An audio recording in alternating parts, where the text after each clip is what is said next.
시편 23편 3절 말씀. 같이 하셨나요? 같이 읽습니다. 시작. 내 혼을 회복시키시며 자신의 이름을 위하여 의의 행로들로 나를 인도하시는도다. 아멘. 우린 계속 지금 내 혼을 회복시키시며 여기에 초점을 맞춰서 말씀을 살펴보고 있어요. 오늘은 마지막으로 진정한 회복, 이런 주제로 한번 말씀을 살펴보려고 합니다. 여러분, 지금까지 여러분들이 이제 혼의 회복이라는 것이 무엇인지를 살펴봤어요. 시편에 나타난 혼의 침체, 영적인 침체라고 우리가 얘기할 수 있죠. 영적인 침체가 주로 무엇 때문에 일어난다고 여러분들은 배웠습니까? 구원받았을 때 그렇게 기뻐하고 충만했다가도 한순간 풍선 바람이 푹 빠지는 것처럼 그리스도인도 얼마든지 그런 깊은 영적인 침륜 가운데 빠질 수 있습니다. 그래서 우리가 시편을 읽어보면요, 그런 침륜에 빠진 사람들이 하나님께 막 원망도 하고 불평도 하는 모습들을 우리는 절비하게 보게 됩니다. 아까 우리 자매님이 이야기한 그런 불신자들의 그런 하나님에 대한 원망도 있지만 하나님의 존재는 인정하면서도 이런 영적 침체에 빠지게 되면 하나님에 대한 원망이 일어나는 겁니다. 가장 첫 번째, 뭐 때문에 그게 일어나요? 죄 때문에 일어납니다. 죄가 하나님과 우리 사이를 가로막아 버리는 거야. 마치 태양이 분명히 존재하지만 여러분, 구름이 하늘에 끼면 그늘이 지잖아요. 그죠? 태양을 우리가 볼 수 없고 그 따스한 햇빛을 쬐기 어렵다는 말이죠. 그렇다고 태양이 없어진 거예요? 그렇지 않죠. 태양은 분명히 존재하지만 우리에게 그 빛의 효력이 임하지 않는 거예요. 마찬가지로 하나님은 분명히 존재하시고 그렇지만 죄가 하나님과 우리 사이를 가로막고 있게 되면 영적인 침체가 오는 거예요. 이게 어떻게 보면 제일 큰 이제 가장 많은 유의 침체를 경험하는 이유가 되는 거예요. 그 다음에 또 하나 우리가 들 수 있는 게 뭐냐면 하나님에 대한 무지, 하나님을 오해함으로, 예컨대 아까 이제 불신자가 하나님이 있다면 어떻게 나한테, 이것도 무지죠? 인간의 무지야. 근데 신자들도 하나님의 어떠하심에 대한 깊이를 모르게 되면, 표피적인 하나님만 알게 되면 어떻게 나한테 이러지? 저도 그런 걸 경험했으니까. 저 신자 때 막 충만해가지고 복음 전하다니고 막 그러다가 고등학교 선배한테 이제 돈을 떼는 일이 딱 터지고 나니까 돈이 없으니까 갚아야 되니까 하나님 저한테 좀 암시라도 주시지. 왜 도망가기 전에 붙잡게. 별로 원망이 다 나오는 거야. 하나님은 왜 그런 걸 허락하실까? 그런 과정을 통해서 내가 얼마나 자기 중심적이고 얼마나 하나님을 신뢰하지 않는지를 보여주시기 위해서 허락하셨는데 우리는 내 편에서만 생각하잖아요. 그러면 원망하고 불평하고 하나님 진짜 계신 겁니까? 이러면서 따진다고. 영적 무지예요. 하나님 우리보다 훨씬 더 깊은 것을 계획하고 계시고 멀리 내다보고 계시고 우리를 인도하시는데 우리는 그걸 모르니까 잠시 잠깐의 불편함, 고통 때문에 하나님을 원망하게 된다고. 그래서 내가 하나님의 뜻을 이해할 수 없다 할지라도 우리가 붙들어야 될 확고한 진리는 뭐예요? 하나님은 선하시다. 아멘. 그리고 그분은 나에 대한 모든 계획을 가지고 계시다.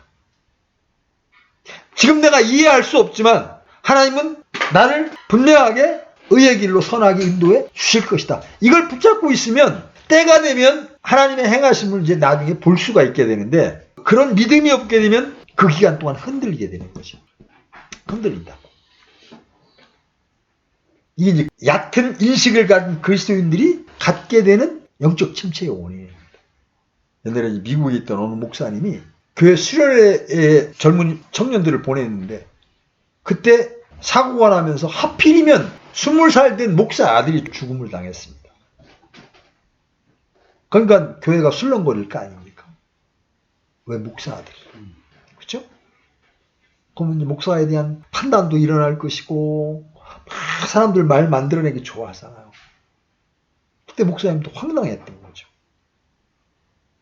어떤 얘기를 변명하면 10마디가 더 추가돼서 자기한테 공격으로 돌아오니까 얼마나 힘들었겠어요. 그때부터 이 목사님이 그래 나는 침묵 모드를 갖자. 그러면서 하나님과만 대면하기 시작했습니다. 하나님 제게 이런 일을 허락하신 이유가 무엇입니까? 지금 성도들은 또는 주변에 나를 아는 사람들은 내가 뭔가 죄가 있기 때문에 하나님이 징계를 내리신 거라고 이렇게 이야기하는데, 하나님 그런 게 있다면 깨닫게 해주십시오. 1년 동안 실제 다른 사람과 그런 대화를 나누지 않고 하나님과만 대면하는 시간을 갖게 된 다음에 이 목사님이 갑자기 어느 날 기도하다가 터져나온 게, 아들이 원래 둘이었는데 한 아들이라도 남겨놓으신 것에 감사하는 기도가 터져나오기 시작한 겁니다.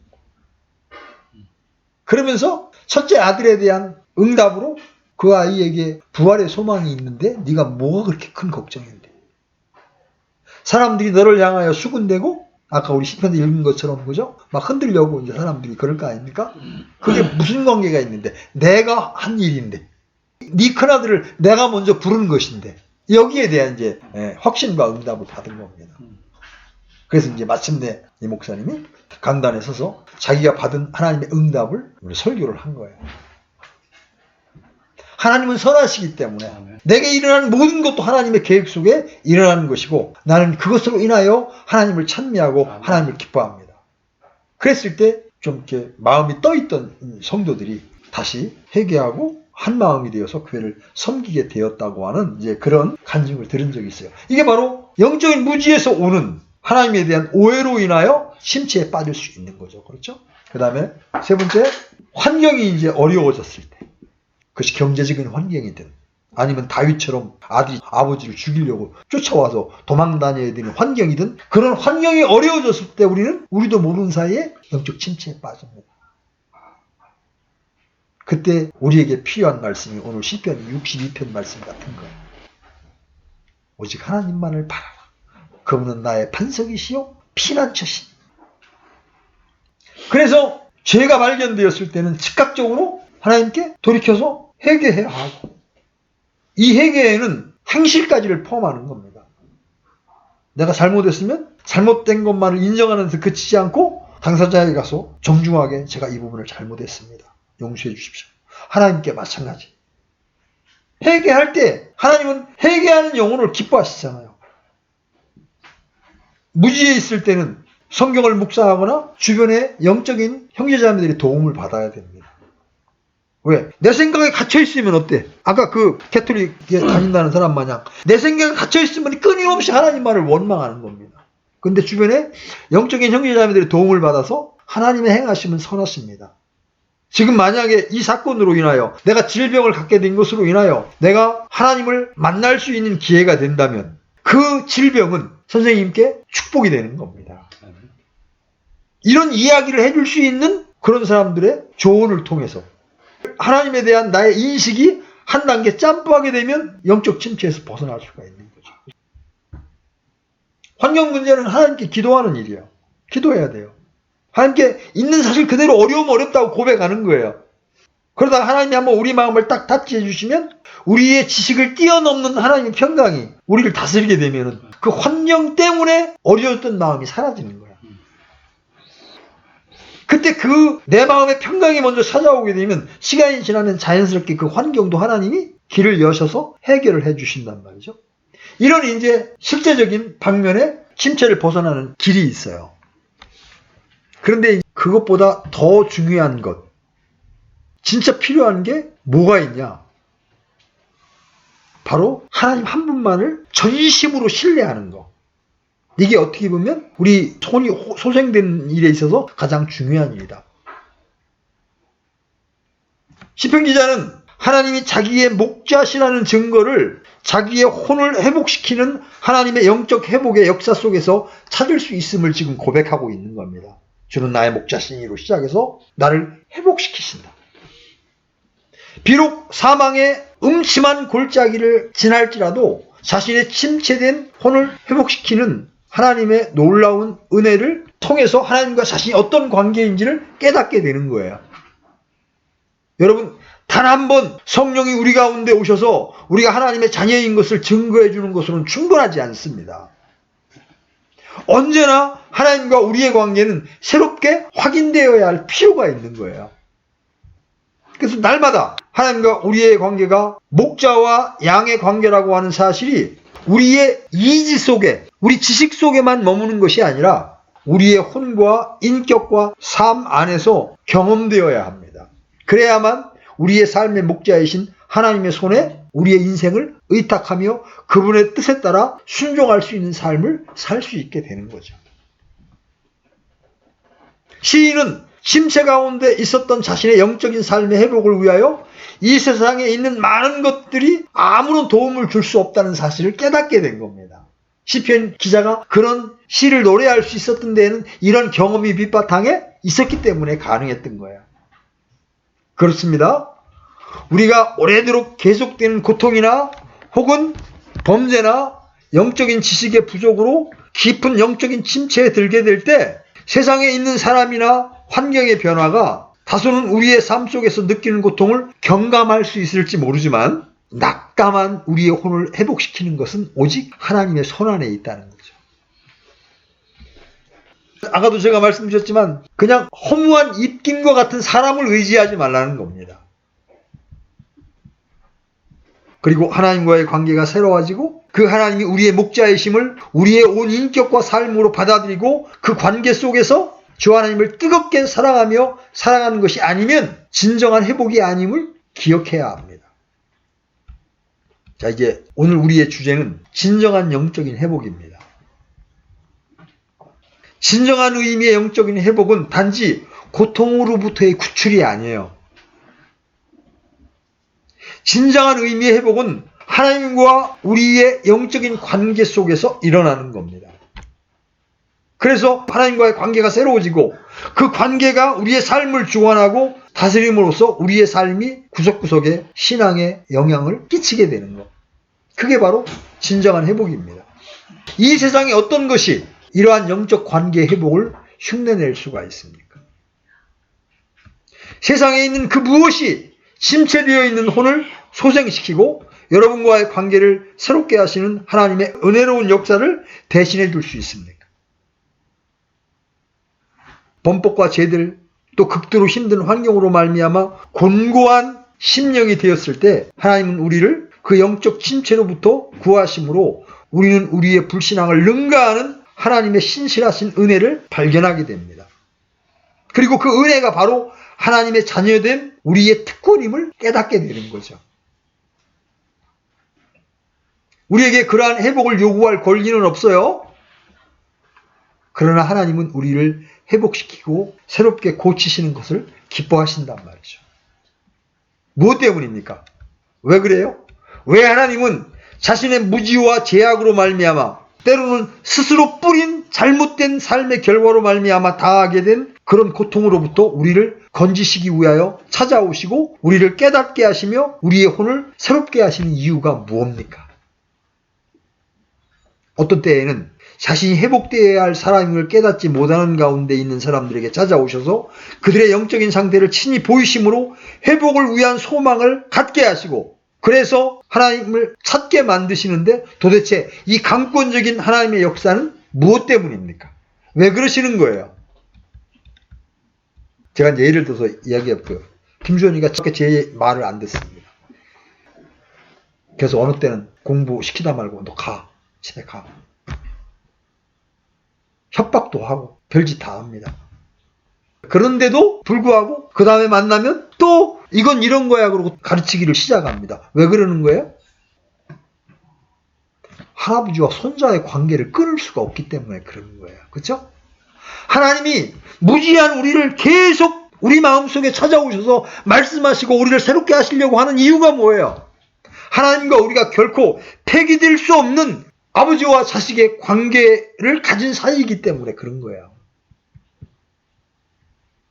우리가 어떤 선한 행실을 했다거나 우리가 하나님의 말씀을 잘 들었거나 이런 걸 기초로 해서 관계를 계속해 나가는 것이 아니고 그리스도 예수께서 십자가에 못 박혀 피 흘리심으로 이루신 그 예수님의 구속을 기초로 우리와 관계를 맺으셨기 때문에 끊임없이 하나님은 우리를 찾아와 주시는 거예요.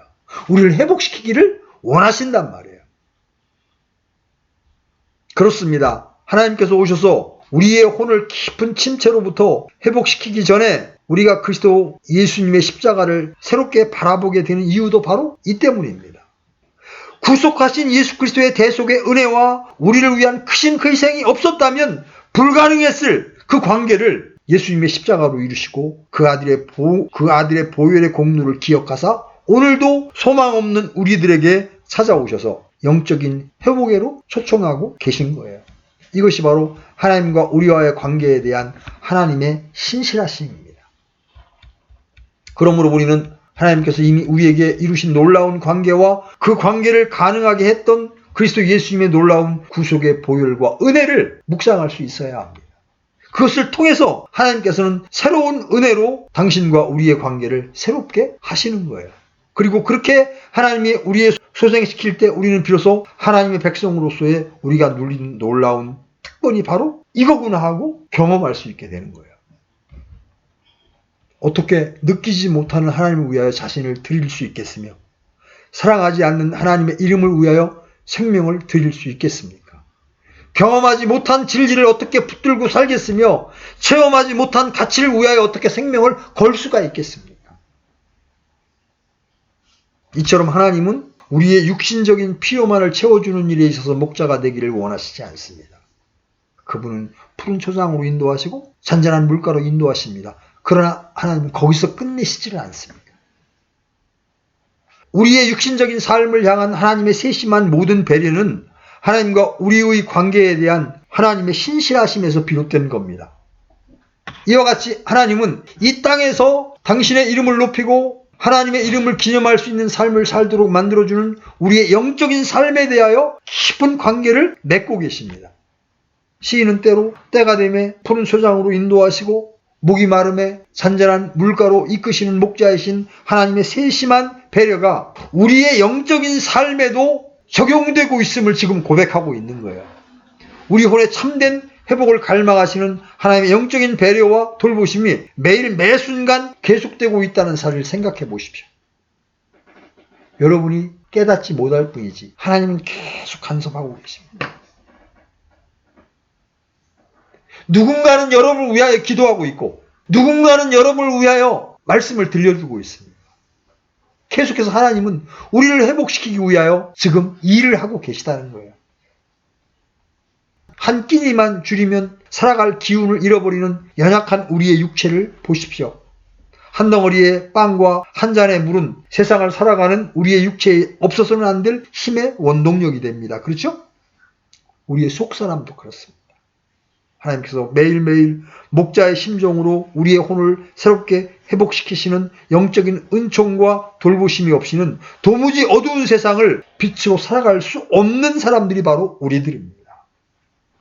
그래서 여러분은 끊임없이 하나님을 바라보아야 하고 하나님의 말씀을 주목해야 합니다. 거기서 힘을 얻고 그 힘으로 이 세상을 빛처럼 살아갈 수 있는 거예요. 이제 여러분에게 질문합니다. 여러분은 지금 이런 충만한 영적 관계를 누리며 살아가고 계십니까? 시련과 환난을 잠재울 수 있을 만큼 놀라운 기쁨과 충만한 신앙이 여러분을 주장하고 있습니다. 혹시 곤고하고 낙담한 가운데 침체의 늪에서 벗어나지 못하고 있지는 않습니까? 너무나 오랫동안 계속되는 고통으로 인하여 더 이상 일어설 기운을 잃어버리지는 않았습니까? 무지의 안개 속을 헤매며 혼돈 가운데 영적인 궁핍으로 고통하고 계시지는 않습니까? 하나님께서 이제껏 여러분의 인생의 여러 과정들을 인도해 오신 사랑을 기억하십시오. 그 모두 여러분을 자녀로 삼으신 관계 때문이었습니다. 여러분의 선함과 선한 일을 하고 있는 여러분의 선행을 기초로 이러한 회복과 은혜가 계속되어 온 것이 아니라 오직 하나님의 신실하신 사랑과 여러분들을 당신의 자녀로 부르신 그 관계에 대한 하나님의 한결같은 마음이 여러분을 그렇게 부르셨던 겁니다. 그런 거로 우리의 혼을 새롭게 하실 수 있는 분은 오직 하나님 한 분이시네요. 아멘? 그러므로 하나님의 자녀는 오직 매일의 일용할 양식을 위해서나 인생의 앞길을 계획함에 있어서 또 곤고한 혼의 소생을 위해서 언제나 하나님만을 바라보아야 합니다.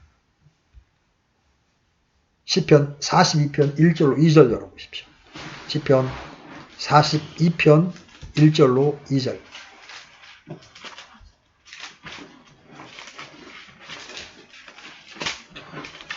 찾았으면 같이 읽겠습니다. 시작.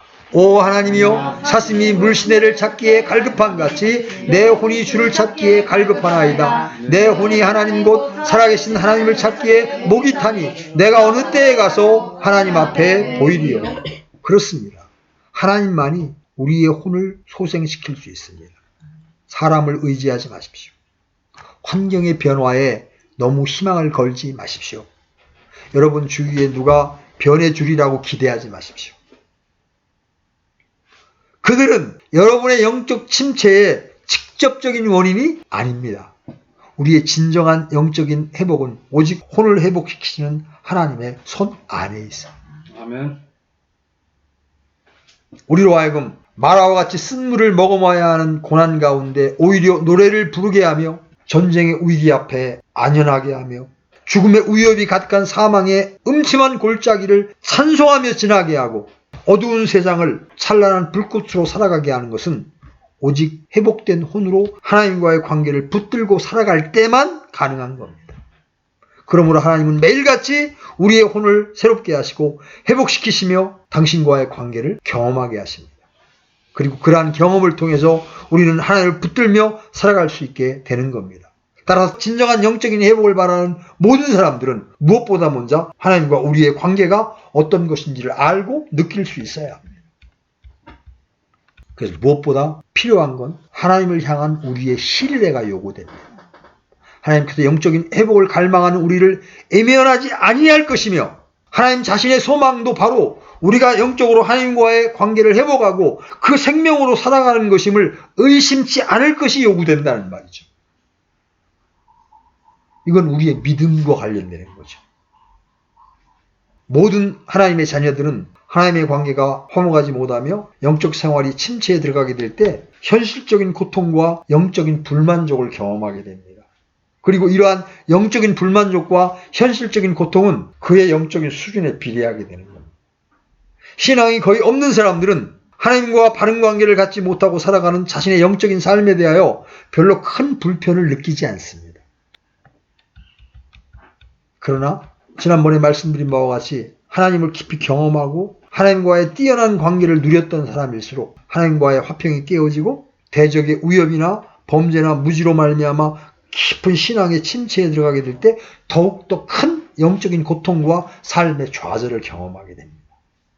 따라서 정도의 차이는 있지만 거듭난 모든 하나님의 자녀들에게는 하나님과의 관계를 새롭게 하고 하나님의 은혜로 말미암아 하나님과 자신들의 관계가 새로워지기를 사모하는 그리움을 가지고 있습니다.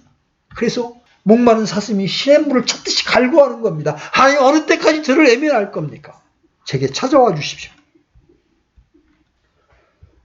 그래서 사람들은 형식적이고 세속적인 신앙생활 속에서도 종종 양심에 호소하는 성령의 음성을 듣습니다. 아, 이렇게 살면 안 되는데. 아, 신앙생활을 좀 더 제대로 하고 살아야 하는데. 그렇게 생각을 하게 되는 거예요. 왜? 성령께서 그 마음에 계속 그 자극을 주고 계신 거거든요. 그들의 고민은 진지하고 자신의 불만족스러운 영적인 상태로부터 벗어나고 싶어하는 마음이 있기 때문에 하나님을 바로 믿어보려는 노력들이 때로는 간절하고 열심 있는 모습으로 나타나기도 합니다. 그렇지만 대부분의 사람들은 왜 자신이 하나님과의 관계를 새롭게 하고 변화를 받고 싶어하는지에 대한 분명한 이유를 말하지 못하는 경우가 많습니다. 왜냐하면 회복을 갈망하는 그 마음이 바로 자신이 겪고 있는 고통에서 비롯된 것이기 때문입니다. 그러나 오늘 시편 기자는 하나님의 이러한 영적 회복의 역사가 분명한 목표와 구도를 가지고 있음을 고백하고 있습니다. 그것은 그들을 회복시키셔서 의의 길로 인도하시기 위함임을 알고 있는 겁니다. 우리는 당장 이 고통에서 벗어나는 것이 목적이지만 하나님은 이 회복을 통해서 의의 길로 인도하시기를 원하시는 거예요. 영적인 회복은 값없이 하나님의 은혜로 주어지는 겁니다. 그러나 값없이 주어진다는 것이 곧 무계획하다는 말은 아니에요. 여러분 구원의 문제에 대해서 생각해 보십시오. 하나님께서 우리에게 주신 구원은 값없이 주신 겁니다. 그렇죠? 오직 하나님께서 가치 없는 죄인들을 긍휼로 용서하시고 은혜로 구원해 주신 겁니다. 그러나 하나님은 우리를 구원하실 때 분명한 계획을 가지고 계시죠. 구원받은 후에 하나님의 자녀들이 그 감격하던 구원의 기쁨을 잃어버리는 가장 중요한 원인은 구원받은 이후 자신을 구원하신 하나님의 계획과 의도를 따라 살지 아니하기 때문입니다. 하나님의 백성들을 영적 침체로부터 회복시키사 어두운 세상을 승리하며 살아갈 수 있도록 만들어주시는 것도 하나님 나름대로의 분명한 계획이 있습니다. 그리고 그 길이 바로 하나님의 백성들이 걸어야 할 길입니다. 시인은 오늘 그 길을 의의 길이라고 고백하고 있습니다. 시편에서는 악인과 선의를 분명하게 나누고 의로운 자와 불의한 자를 확실하게 구분합니다. 그렇죠? 그렇습니다. 하나님의 자녀와 이 세상의 자녀들이 구분되는 것은 그들의 삶이 어느 길을 따라 행하고 있느냐는 겁니다. 제가 젊었을 때 황실 아파트를 분양을 받았습니다. 그래서 2년 있다가 파는데 집값이 좀 뛰었어요. 그래서 1억 1천에 판매를 하는데 공인중개사가 6천만 원짜리 계약서를 또 하나 쓰자는 거예요. 그러니까 그때 저는 1가구 1주택이니까 양도세에 대한 부담이 전혀 없으니까 또 이게 관례라고 그러니까 뭐 그렇게 하세요. 판매자인 내 입장에서는 아무런 위험성이 없으니까 그렇게 했어요. 나중에 이제 그렇게 써주고 집에 돌아가서 생각해 보니까 산 사람의 입장에서는 1억 1천을 주고 샀는데 6천에 샀다고 계약서를 쓰게 되면 취득세를 반만 내게 되는 거예요. 그래서 이제 저한테 그 요구를 했던 거예요. 옛날에 어느 목사님이 결혼한 지 한 15년 만에 하나님의 은혜로 작은 빌라 하나를 장만하게 되었답니다. 여러 번 이제 이사를 다니다가 근데 그분이 이 집을 사고 등기하는 과정에서 몇 가지 놀라운 일을 경험했다고 그러더라고요.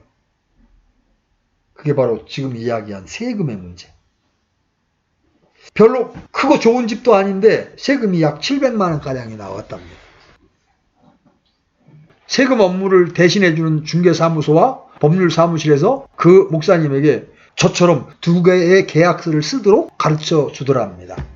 하나는 실제로 집을 사고 판 진짜 계약서고 다른 하나는 세금을 적게 부과받을 목적으로 허위로 작성해서 관공서에 제출하는 가짜 계약서였습니다. 그 부동산 관계하는 사람들의 충고는 이렇게 이중계약서를 쓸 경우 350만 원 정도를 내는 세금을 뭐하러 더 낼 필요가 있겠느냐. 다른 사람들도 모두 그런 식으로 집을 사고 판다고 가르쳐 주더랍니다. 그 말을 들었을 때 잠시 마음이 흔들리더랍니다. 그렇겠죠, 당연히. 지금도 350만 원이 큰 돈인데 20년 전 그 돈이 얼마나 큰 돈이겠어요. 그런데 그 목사님은 그때 즉시 그것이 옳지 않다는 결론을 내렸답니다. 하나님의 백성들에게는 세상과 다른 윤리가 규제하고 있다는 사실을 기억했던 겁니다. 로마서 13장 6절로 7절에 이런 말씀이 나옵니다.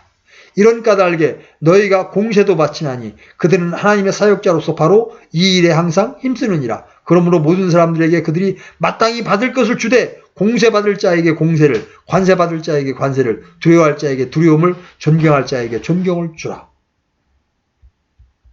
그래서 그 목사님은 무리할 정도로 힘들게 마련해서 세금을 납부했지만 납부하고 난 다음에 이 문제에 있어서만큼은 세상 사람들이 모두 행하는 길을 버리고 바른 길을 걸어간 결정을 준 자유함이 경제적 부담보다 훨씬 더 크게 느껴졌다고 간증을 합니다. 하나님의 자녀들에게는 그들만이 걸어야 할 좁은 길이 있습니다. 그것은 곧 하나님께서 우리를 영적으로 회복시켜 주신 궁극적인 목적이기도 합니다. 그것이 바로 의의 길이라는 거죠. 불의한 사람들은 불의한 길로 걸어갑니다. 그리고 그 길은 육체가 원하는 욕심대로 살아가는 길입니다. 그러나 하나님의 자녀들에게는 또 다른 길이 있습니다. 똑같이 제약된 세상에 섞여 삶에도 불구하고 하나님은 당신의 자녀들이 주의 길에 행하는 완전한 길, 하나님의 의를 이루는 삶을 걸어가기를 원하신다는 것이죠. 제가 왜 이 말씀을 길게 드리냐면 하나님이 우리를 회복시키시는 목적이 단순히 우리의 고통에서 우리의 어려움에서 고치시는 것에서 그치지 않고 궁극적으로 우리를 소생시키셔서 이 의의 길을 걸어가기를 원하시기 때문에 우리를 회복시킨다는 거죠. 하나님께서 우리의 혼을 소생시키는 것은 단지 하나님과의 불화된 관계로부터 비롯된 실제적인 삶의 불편을 덜어주기 위한 것만이 아니라는 거예요. 때때로 우리는 우리 자신의 고통이나 불편한 삶 때문에 영적인 회복을 간구합니다. 그렇지만 하나님은 언제나 우연한 방법이나 임시 방편적인 목표로 우리를 인도하시지 않습니다. 하나님은 우리에게 모든 것을 공급하시고 우리의 혼을 회복시키십니다. 그러나 그분에게는 우리를 향한 더 원대하고 완전한 계획이 있습니다. 하나님이 우리의 혼을 소장시키는 것은 회복된 혼으로 우리의 뜻대로 살게 함이 아니요 하나님의 자녀답게 의의 길을 걷게 하기 위함이라는 거죠. 자, 생각해 보세요. 세상에는 두 길이 있어요. 불의한 길, 그 길은 넓고 다니는 사람이 많습니다. 그렇죠? 거기에는 번영이 있고 형통이 보장되어 있습니다. 거기에는 고독도 없고 세상으로부터 소외될 이유도 없습니다. 그러나 의의 길은 좁고 협착합니다.